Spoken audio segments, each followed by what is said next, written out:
এখন আবার শোনা যাচ্ছে 10টা না 12টা জঙ্গি বিমান চায়না থেকে কেনা হবে। তো চায়না থেকে জঙ্গি বিমান কেনা হবে, তারপরে যে জিনিসগুলো দরকার সেগুলো না হলে আমরা এই জঙ্গি বিমান এই মুহূর্তে মানে বাংলাদেশে যে রেঞ্জ আছে সেই রেঞ্জে এই বিমানগুলো যে বিমানগুলো কেনা হচ্ছে, যেগুলো পাকিস্তান এবং ভারতের যুদ্ধের সময়টাতে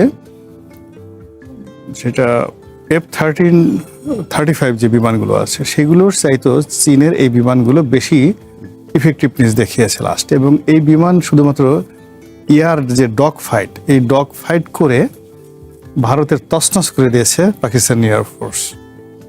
এবং তার প্রেক্ষিতে অসীম মনির এখন সেখানকার সেই ফিল্ড মার্শাল। তো একইভাবে ধরুন সেই বিমানগুলো বাংলাদেশে আনবে। এখন বাংলাদেশের টেকনাফ থেকে তেঁতুলিয়া পর্যন্ত আপনি এটা হলো মোর সুপারসনিক, এত সুপারসনিক যেটা উড্ডয়ন করার সাথে সাথেই এটা ভারতের সীমানায় চলে যাবে। আমাদের এখান থেকে উড্ডয়ন করার মতো অবস্থা এটা নাই আর কি। এখন এই ধরনের যে বিমান আপনি যে উড়ে আপনি 1 মিনিটের মধ্যে আপনি চলে গেলেন যে সীমান্তের বাইরে, তা আপনি কার সাথে যুদ্ধ করবেন, কার সাথে কি করবেন? এগুলো তো আপনি এর আগে আপনার MiG-29 আনা হয়েছিল। এই পুরো MiG-29 সব বিমানগুলো কিন্তু বসে আছে এবং সব নষ্ট হয়ে গেছে। অনেকে বলে যে ধরেন এই ধরনের যুদ্ধ বিমান তো নিজের আকাশ সীমার মধ্যে তো ওড়ানোর জন্য কেউ কেনে না। আপনাকে তো ফার্স্ট এগুলো তো প্র্যাকটিস করতে হবে। তো আপনি প্র্যাকটিস করে ভারতের সাথে আপনার সুসম্পর্ক যদি না থাকে আপনি তো প্র্যাকটিসই করতে পারবেন না। আপনার আকাশ কোথায়? এই যে সুপারসনিক গতি, এটা তাহলে আপনার যে এরকম না যে 300 কিলোমিটার বেগে চলে, এখান থেকে টেকনাফ থেকে তেঁতুলিয়া পর্যন্ত আপনার এত হবে। এই বিমান আপনার পার সেকেন্ডে কত কিলোমিটার বেগে চলে, এটা আপনাকে সেই আকাশটা তো থাকতে হবে প্র্যাকটিসের জন্য। দুই নম্বর হলো যে আপনি উড়িয়ে কোথায় যাবেন, আপনার হলো যে প্রত্যেকটা জিনিসেরই আপনার একটা চিন্তা ভাবনা করতে হবে। লাফালে তো হবে না, গরিবের টাকা, আপনার টাকা, আমার টাকা, সবার টাকা। তো এই অবস্থাতে আমার কাছে যেটা মনে হচ্ছে যে এখানে যে সকল কথা সংবাদপত্রে আসছে এবং আমরা যা কিছু দেখছি, যেমন ধরেন উনি মালয়েশিয়াতে গেলেন, আমরা তো ওনাকে যে রিসেপশন দেওয়া হলো, আন্তরিকতা দেখানো হলো, আমরা খুব খুশি।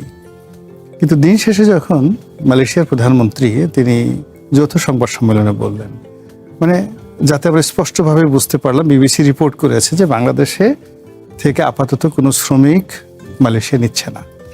দুই নম্বর হলো যে শ্রমিক বাংলাদেশ থেকে যে অ্যাবান্ডন করা আছে, নিষেধাজ্ঞা আছে, সেটাও তুলছে না। আর শ্রমিক নেওয়ার জন্য এই অ্যাবান্ডনেস বা নিষেধাজ্ঞা তুলে নেওয়ার জন্য যে আলোচনা দরকার সেটাও শুরু করছে না। উল্টো বাংলাদেশকে মোটামুটি ভদ্র ভাষায় ভৎসনা করা হয়েছে যে আমরা শ্রমিক আনবো, কিন্তু সেই শ্রমিকদেরকে নির্যাতন করা হচ্ছে। এবং যে ইন্ডিকেশন দেওয়া হচ্ছে সেই ইন্ডিকেশনটা হলো যে ইতিপূর্বে বিভিন্ন সিন্ডিকেটের মাধ্যমে মালয়েশিয়াতে একবার আমরা শুনলাম যে 40,000 টাকা দিয়ে গভর্নমেন্ট নির্ধারণ করে দিয়েছে, Malaysian government, G2G, Bangladesh government versus Malaysian government, যে শ্রমিকদেরা 40,000 টাকা দিয়ে মালয়েশিয়া যেতে পারবে ওয়ান ওয়ে। তো সেটা 4 লাখ 4.5 লাখ টাকা করে এই সিন্ডিকেট নিয়েছে। পরবর্তীতে বললো যে না, আবার আরেকটা সুযোগ দিল 80,000 টাকা। তখন সেটা দেখালো 6 লাখ 7 লাখ টাকা করে নিয়ে এই 4-5 জনের একটা সিন্ডিকেট মাত্র 1 মাসের মধ্যে 25,000 কোটি টাকা লোপাট করে নিয়ে গেল। এই বিষয়গুলো মালয়েশিয়া খুব সিরিয়াসলি মাইন্ড করেছে। তো সেখানে এই বিষয়গুলোর টার্মস অফ রেফারেন্স তৈরি না করে, প্রস্তুতি না করে, কেবলই মাত্র 24 ঘন্টা বা 48 ঘন্টার একটা যাত্রা বিরতি দিয়ে সেখানে নাচ গান, তারপর সেখানে সুন্দর একটা ইটস লুক গুড, এটা দেখতে ভালো লাগে, it may be a pleasure trip.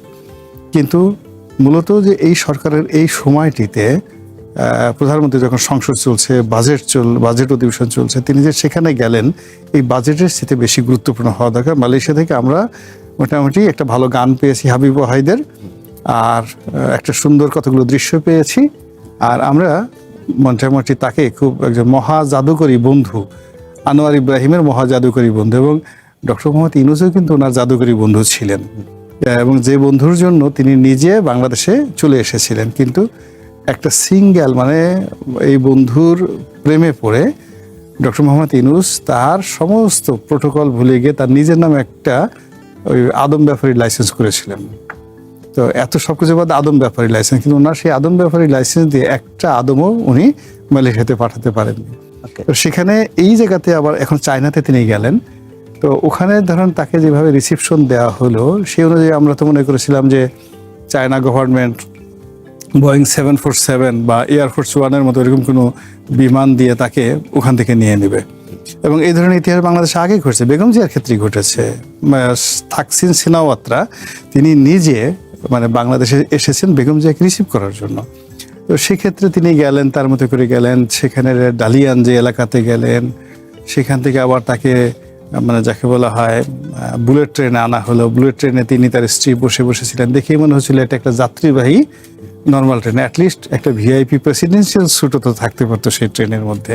তো টোটাল জিনিসগুলো আমার কাছে আজকের দিন পর্যন্ত মিলছে না। ওকে, আপনি এই সফরের মধ্যে আপাতত যেটা মালয়েশিয়ার ক্ষেত্রে দেখছেন, সেখানে আসলে কয়েকটি গান, কিছু মনোমুগ্ধকর ছবি, আর আশ্বাসের বাইরে কোনো সফলতা দেখেননি। আশ্বাসও দেয়নি, কোনো আশ্বাস দেয়নি। আর চীনের ক্ষেত্রে আপনি যেটা কোনো উষ্ণতাও আসলে আপনার পরিলক্ষিত হয়নি এবং একই সঙ্গে অস্পষ্টতা থেকেছে। আমি মাহবুব কামালের বিশ্লেষণ শুনবো, একই সঙ্গে আমার বরং এই আলোচনায় আমাদের সাথে সাবেক রাষ্ট্রদূত জনাব মাহফুজুর রহমান, তাকেও যোগ করে নেই।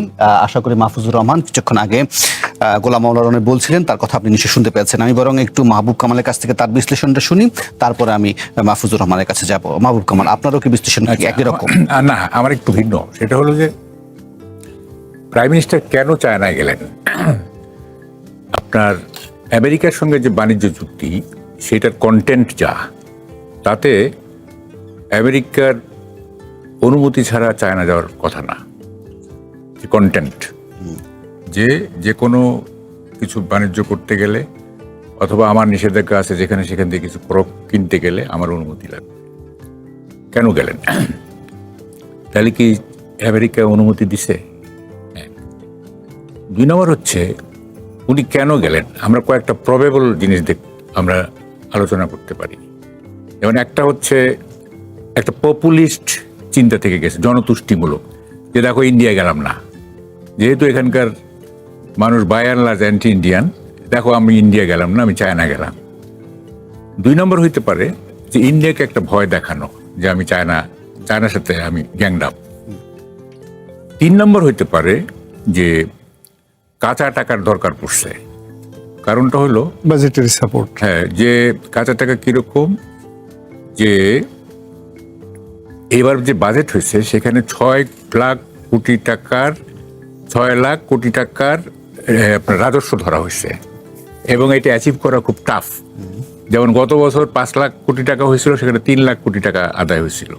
এটা সরকারও জানে যে এটা আদায় করা যাবে না এতটা, এবং এটা যে একটা হাইলি অ্যাম্বিশাস বাজেট, এটা সরকারও কিন্তু জানে। তাইলে কি কাঁচা টাকার দরকার পড়ছে, কারণ থোক টাকা চায়না ছাড়া এই মুহূর্তে আর টাকা কেউ দিবে না। ঠিক আছে, এটা একটা হইতে পারে। কথাটা যে কার্যকারণ যাই হোক, এই যে চায়নার এইটা আমি বলি it's a very risky game. মানে কিরকম আমি বলি সেটা হচ্ছে, যেমন ধরেন মানে আমেরিকা কি চায়, আমেরিকা চাচ্ছিল যে চায়নাকে কন্টেইন করতে গেলে বাংলাদেশ তার লাগবে, ঠিক আছে, ইন্ডিয়াকেও লাগবে। এখন চায়নাকে তারা যে কন্টেইন করার যে তাদের যে প্রোগ্রাম, এই যে ইন্দো প্যাসিফিক স্ট্র্যাটেজি বনাম বেল্ট অ্যান্ড রোড ইনিশিয়েটিভ, এইখানে সে তাহলে কি বাংলাদেশকে সে হারাচ্ছে ইন্দো প্যাসিফিক স্ট্র্যাটেজিতে? চুক্তিতে আছে কিন্তু যে আমেরিকার সিকিউরিটি কনসার্ন যেসব জায়গায়, সেগুলোর সাথে সিনক্রোনাইজ করে আমাদেরকে স্ট্র্যাটেজি সাজাতে হবে, এটাও কিন্তু আছে। ঠিক আছে, তাহলে এটা ভায়োলেশন অফ আপনার এই চুক্তি, মার্কিন চুক্তি, এটা হলো একটা। দুই নম্বর বিপদের জায়গা যেটা, সেটা হলো যে হঠাৎ করে পানি সম্পদ মন্ত্রীকে কল ফর করা, উনি কিন্তু পরে গেছেন, তথ্যমন্ত্রীকেও কল করা হয়েছে, দুজনকে। হ্যাঁ, আচ্ছা, পানি সম্পদ মন্ত্রী, তাহলে কি তিস্তা প্রকল্প চায়নাকে দেওয়া হচ্ছে? এটা কিন্তু অ্যাজামশন, আপনি এটা আবার মানে ফর শিওর ধরে নিয়েন। যদি তাই হয়, যদি এরকম হয় যে তিস্তা প্রকল্প কি বলে যে চায়নার কাছে দিচ্ছে, তাইলে কিন্তু এটা একটা মহা বিপদ ডেকে আনবে।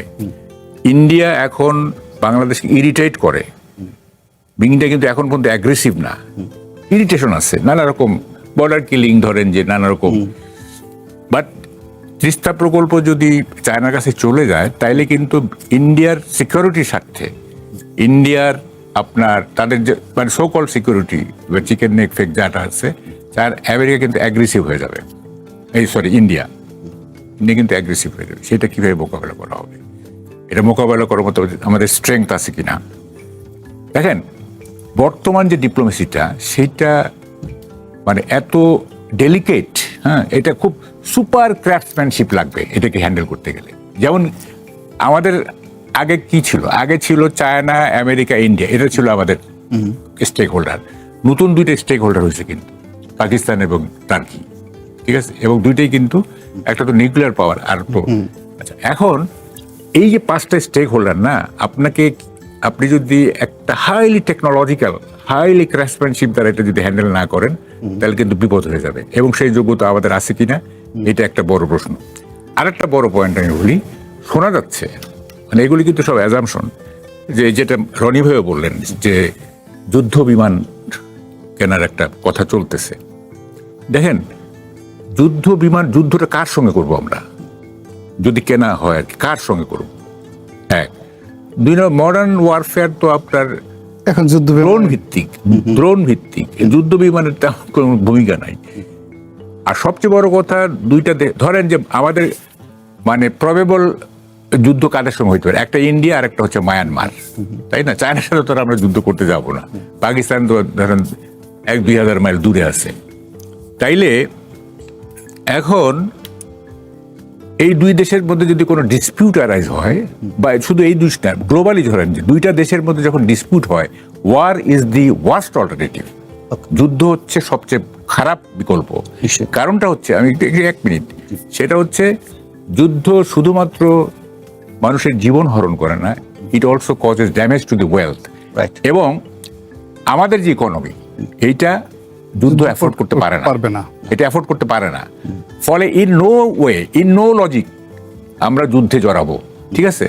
তাইলে যদি তাই হয়, তাইলে যুদ্ধ বিমানের দরকারটা কি, যদি আমরা ধরে নিই যে এটা কেনা হবে? ফলে অলটুগেদার এই যে চায়না ভিজিট, হ্যাঁ, এইটা খুব রিস্কি গেম মনে হচ্ছে আমার কাছে।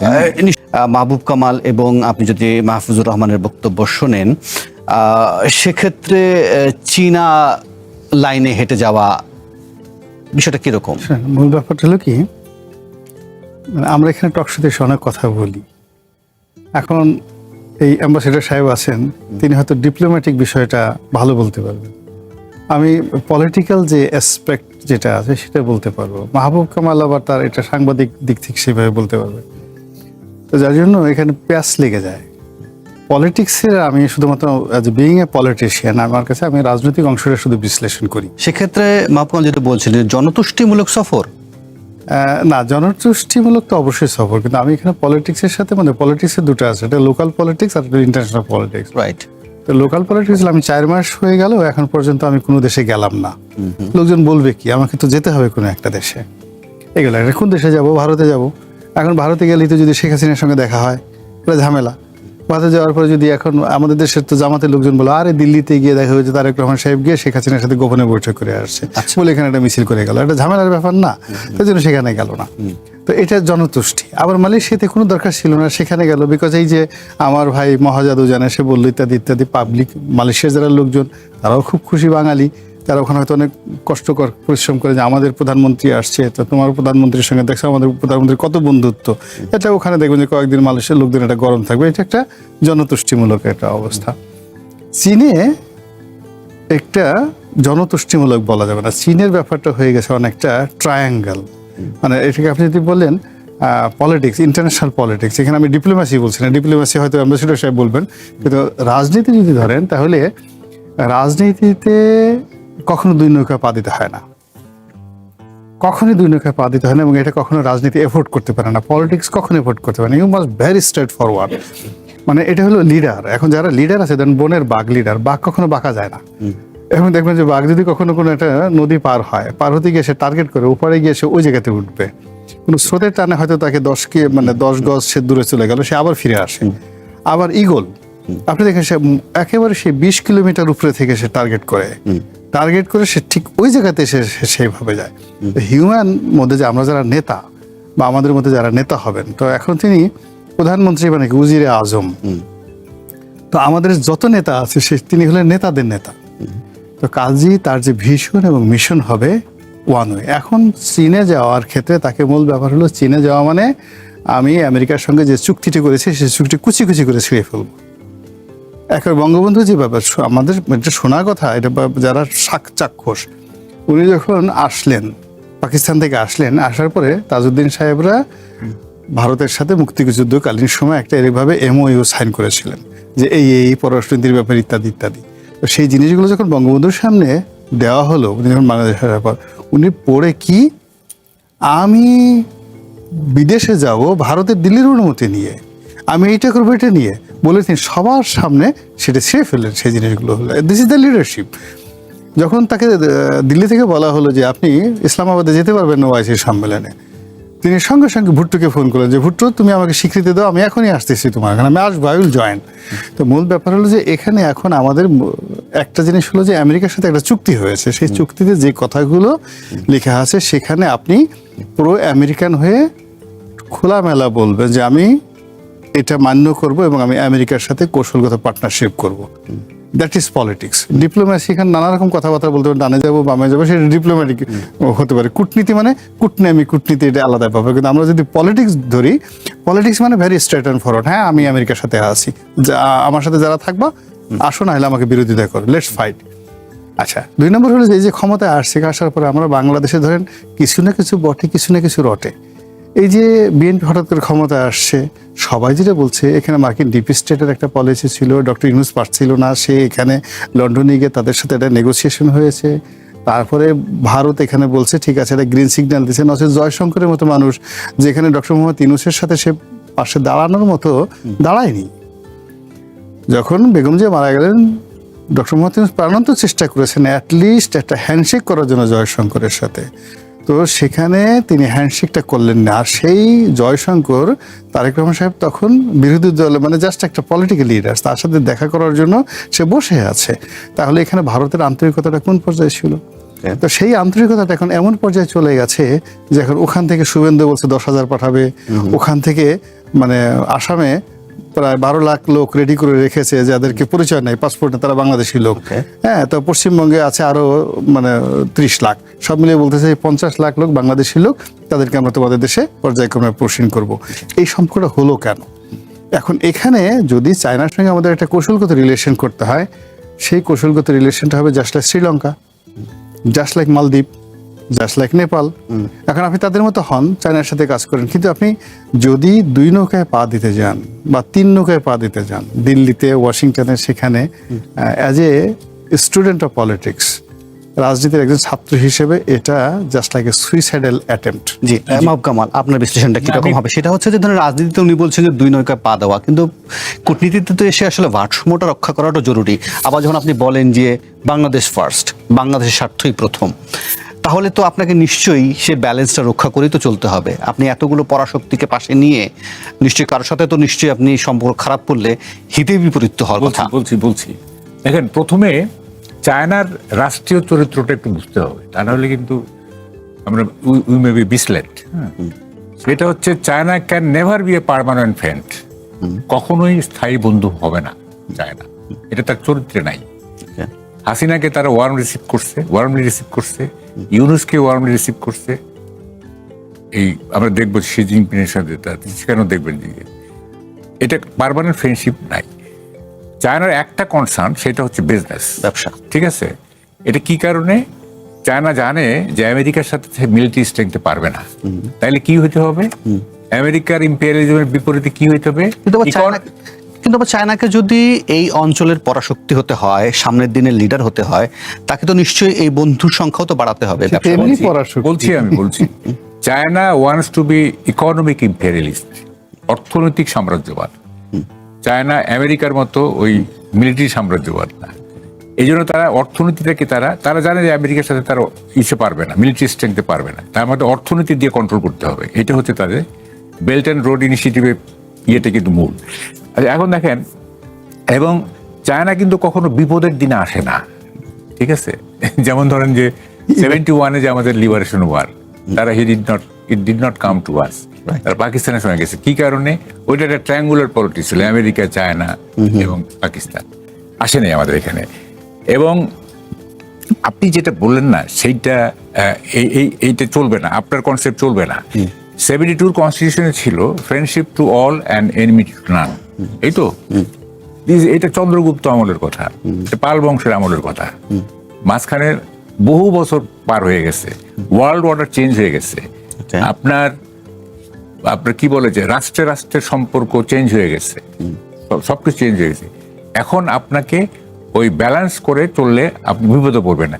আপনি একদিকে আকসা চুক্তি সই করবেন, যে সময় সই করবেন, আবার চায়নার সাথে আপনি কি বলে অস্ত্র কিনবেন, এটা হয় না। ঠিক আছে, আপনাকে ডিসাইড করতে হবে যে আসলে আপনি কার দিকে, মানে কার সাথে আপনার অ্যালাইনমেন্টটা থাকবে মেইনলি। হ্যাঁ, নর্মাল যে ডিপ্লোম্যাটিক রিলেশন, আপনি তো কারোর সাথে খারাপ ব্যবহার করতে পারেন না, তাই না? ডিপ্লোমেসির যে নর্মাল নর্মস যেটা আছে সেটা তো থাকবে, সবার সাথে একটা সম্পর্ক। পাক হচ্ছে তো আর ঝগড়া করার কোনো ব্যাপার নাই, কিন্তু আপনাকে স্ট্র্যাটেজিক্যালি আপনাকে ইয়ে করতে হবে, সাইড করতে হবে। হ্যাঁ, ওইটা চলবে না। Friendship to all, enmity two নান, এই যুগে এটা চলবে না। ঠিক আছে, তাই সব কিছু কিন্তু বিভক্ত হয়ে আছে, সব। আপনি দেখবেন এখানে কোনো ওই যে কি বলে যে এইখানে হচ্ছে যে মানে এখনকার যে ইয়েটা, সেটা হচ্ছে every man's property means no man's property, everywhere means nowhere. আপনি যখন সবার হবেন তখন আপনি আসলে কারণই না। ঠিক আছে, তাহলে আপনাকে তো একটা পার্মানেন্ট বন্ধু লাগবে। আপনি সবার হয়ে কারো না হলে তো চলবে না, তাই না? তো ফলে এই যে দোদুল্যমানতা এবং এই যে কি বলে যে politics of appeasement in diplomacy, হ্যাঁ, সন্তুষ্টকরণের যে ইয়া, যে আমেরিকাও খুশি থাক, চায়নাও খুশি থাক, এরকম একটা চেষ্টা, এটা চলবে না। হ্যাঁ, এটা আমি পার্সোনালি এটা হইতে পারে, আই মে বি রং, হয়তো আমি অত দূরে দেখতে পারতেছি না। হ্যাঁ, হয়তো আর একটা ঝানুক ডিপ্লোম্যাট হয়তো আমাকে কাউন্টার করতে পারে, বাট মানে as far as my concern, আমি বলবো যে এইখানে মানে every man's property means no man's property. যে আমাদের সাথে যেহেতু সাবেক রাষ্ট্রদূত আছেন, তার হ্যাঁ, ওনার বিশ্লেষণটা শুনি। মাহফুজুর রহমান, আপনি যদি মাহবুব কামালের বিশ্লেষণটি শুনে থাকেন, তিনি বলছেন যে ওয়ার্ল্ড অর্ডার অনেক চেঞ্জ হয়ে গেছে, আজকের দিনের রাজনীতি, আজকের দিনের পররাষ্ট্রনীতি, আজকের দিনের কূটনীতি অনেক ধরনের পরিবর্তন এসেছে, ফলে আগেকার সে ধ্যান ধারণা সেটা আসলে কাজে দেয় না। এখন আপনাকে আসলে নির্দিষ্ট করেই সামনে আসতে হবে যে আসলে আপনি কার সাথে, আমেরিকার সাথে না ভারতের সাথে না পাকিস্তানের সাথে না তুর্কির সাথে না চীনের সাথে, আপনি কি বলেন? উনি প্রথমবার যখন বললেন তখন খুবই সুন্দর একটা কথা বলেছেন, সেটা বলেছেন হলো যে সুপার ক্রাফটসম্যানশিপ। অর্থাৎ আপনাকে এই বিশ্ব ব্যবস্থার মধ্যে যেভাবে বিশ্ব ব্যবস্থা পরিবর্তিত হচ্ছে তাতে টিকে থাকতে হলে এবং আপনার স্বার্থ সংরক্ষণ করতে হলে আপনাকে যথেষ্ট সক্ষম হতে হবে বা আপনার সক্ষমতা বাড়াতে হবে, এর কোনো বিকল্প নাই। এখন আমি চাইলেই আগামীকাল আমার সক্ষমতা বেড়ে যাবে না, কিন্তু আমি যতটুকু আমার এখানে মেধা বিনিয়োগ করতে পারবো এবং সক্ষমতা বাড়ানোর জন্য সচেষ্ট হব, আমি ততখানি সফল হতে পারবো। একেবারে সফল হয়ে যাব, বাংলাদেশ মানে বিশ্বের কাতারে 1 নম্বরে চলে যাবে, সেরকম সুযোগ নাই। আমি একটুখানি বলি, যেটা অস্ত্র নিয়ে একবারের যেটা কথা হলো যে এয়ারক্রাফট নিয়ে, এটা অনেক সময় ডেটারেন্ট হিসেবে ব্যবহার করে থাকে। এইটা এখন সরকার ঠিক কোন কারণে সেটা পারচেজ করতে যাচ্ছে অথবা এগ্রিমেন্ট করতে যাচ্ছে, এটা সরকার জানে। কোন দেশ আপনার এই মিলিটারির পেছনে ব্যয় করে হলো ডেটারেন্ট হিসেবে, সেটা দেখানোর জন্য, ব্যবহারের চিন্তাটা সেখানে থাকে না। আবার কোন দেশের আপনার পলিসি হলো যে তারা যুদ্ধে যায় এবং যুদ্ধের মুখাপেক্ষী হয়ে থাকে এবং সেই দিকে তাদের ইন্টারেস্টটা বেশি থাকে। এখন বাংলাদেশ কিভাবে করবে, এটা বাংলাদেশ সরকারের সিদ্ধান্ত। নিশ্চয়ই এগুলি আমরা যেভাবে আলাপ আলোচনা করছি, বাংলাদেশ সরকারের ভিতরেও এগুলি আলাপ আলোচনা হয়েছে। আমি একটা জিনিস যেটা মাহবুব কামাল বলেছেন সেইটার পরিপ্রেক্ষিতে বিনয়ের সঙ্গে বলছি যে আমাদেরকে এখনো, যেহেতু আমরা স্বল্প উন্নত দেশ, আমাদেরকে এখনো ওই ভারসাম্যের রাজনীতিটারই চেষ্টা করতে হবে। এবং আমরা বুঝি যে এখানে পরাশক্তিদের মধ্যে আপনার দ্বন্দ্ব আছে এবং বাংলাদেশের মতো দেশ আপনার জাস্ট পণ হিসাবে ব্যবহৃত হয়। একটা এক্সাম্পল দেই, আমাদের এই ভূ রাজনীতিটা নিয়ে অত বেশি চিন্তা এই 50 বছরে করতে হয়নি, কিন্তু আমি জাস্ট উল্লেখ করে রাখছি এখানে, আজকে হয়তো বিস্তারিত আলাপের সুযোগ হবে না। এই রোহিঙ্গা শরণার্থীর সমস্যা যতদিন পর্যন্ত বাংলাদেশ আপনার ওয়েলকাম করে নিয়ে এসেছে, সেই দিন থেকে আমরা এই ভূ রাজনীতির মধ্যে একটা গুটিতে পরিণত হয়ে গেছি। এখানে মিয়ানমারও একটা গুটি, বাংলাদেশও একটা গুটি, এমনকি রোহিঙ্গা এবং আরাকান আর্মি এরা প্রত্যেকেই গুটি। যেমন ইরান যুদ্ধের সময় আমরা দেখেছি যে ইরান এবং যুক্তরাষ্ট্র সামনাসামনি যুদ্ধ করলেও এর পেছনে চীন তো ছিল, রাশিয়াও ছিল। একইভাবে এই রোহিঙ্গা শরণার্থীর সমস্যা, এটা আমার কাছে মনে হয় একেবারেই কৃত্রিম করে তৈরি করা, যেন এইটা ভূ রাজনীতির একটা খেলার একটা গুটি হতে পারে। আনফরচুনেটলি যেভাবে হোক, ইচ্ছায় হোক অনিচ্ছায় হোক, বাংলাদেশ এটার অংশ হয়ে গেছে। জি, অসংখ্য ধন্যবাদ।